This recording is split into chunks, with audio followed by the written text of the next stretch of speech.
നിതിസാരം മരീചിക എന്ന യൂട്യൂബ് ചാനലിലേക്ക് ഏവർക്കും സ്വാഗതം. ഇന്ന് നമ്മൾ പറയാൻ പോകുന്നത് ഒരു ബ്രഹ്മചാരിയുടെയും ഒരു ഉറുമ്പിൻ്റെയും കഥയാണ്, സന്യാസിയുടെയും. ഒരിക്കൽ ഒരു നദിയിൽ കുളിച്ചുകൊണ്ടിരുന്ന സന്യാസി അടുത്തേക്ക് നദിയിലൂടെ ഒരു ഉറുമ്പ്, കടിയൻ ഉറുമ്പ് ഒഴുകി വരികയായിരുന്നു. പക്ഷേ അദ്ദേഹത്തിന് അതിനെ രക്ഷപ്പെടുത്താനായി ചെന്നപ്പോഴത്തേക്കിന് അദ്ദേഹം സാത്വികനായതുകൊണ്ട്, സൽഗുണങ്ങളുള്ളവനായതുകൊണ്ട് അതിനെ കൈകൊണ്ട് പിടിച്ചാൽ അതിൻ്റെ കൈകാലുകൾ ഒടിഞ്ഞു പോകുമെന്നുള്ള ധാരണയിൽ അദ്ദേഹത്തിൻ്റെ നീണ്ട താടിരോമം നീട്ടിക്കൊടുത്തു.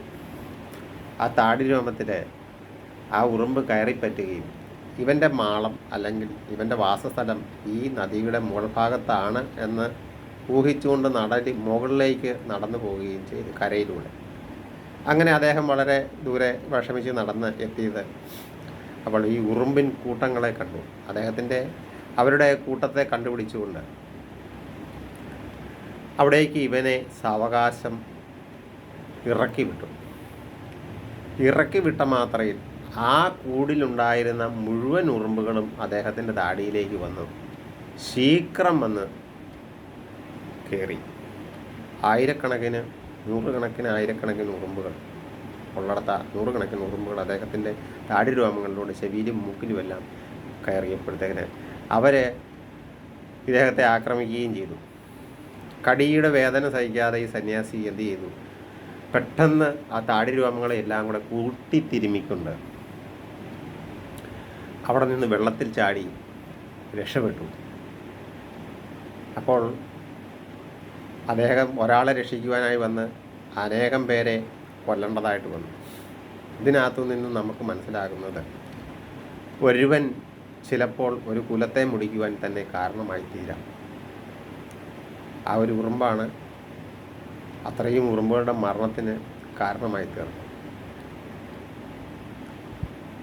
തൻ്റെ മുമ്പിലുള്ള അപകടത്തെ കണ്ടറിഞ്ഞ് ജീവിക്കാൻ സാധിക്കാത്തതുകൊണ്ടാണ് ഉറുമ്പ് ഒഴുക്കിൽപ്പെട്ട് പോകേണ്ടി വന്നു. അവൻ കൂട്ടിക്കൊണ്ടു വന്നതോ വലിയൊരു മരണത്തെയുമാണ്.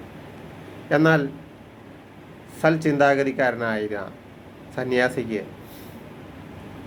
ഒന്നിനെയും ദ്രോഹിക്കരുതെന്നുള്ള ഉറച്ച മനോബലമുണ്ടായിരുന്നുവെങ്കിലും സ്വരക്ഷയ്ക്ക് വേണ്ടി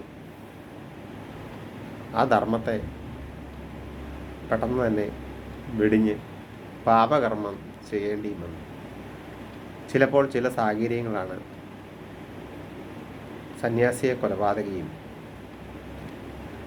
ദുഷ്ടനെ സന്യാസിയാക്കിയും തീർക്കുന്നതെന്ന് നമുക്ക് ഈ കഥ പറഞ്ഞു തരും.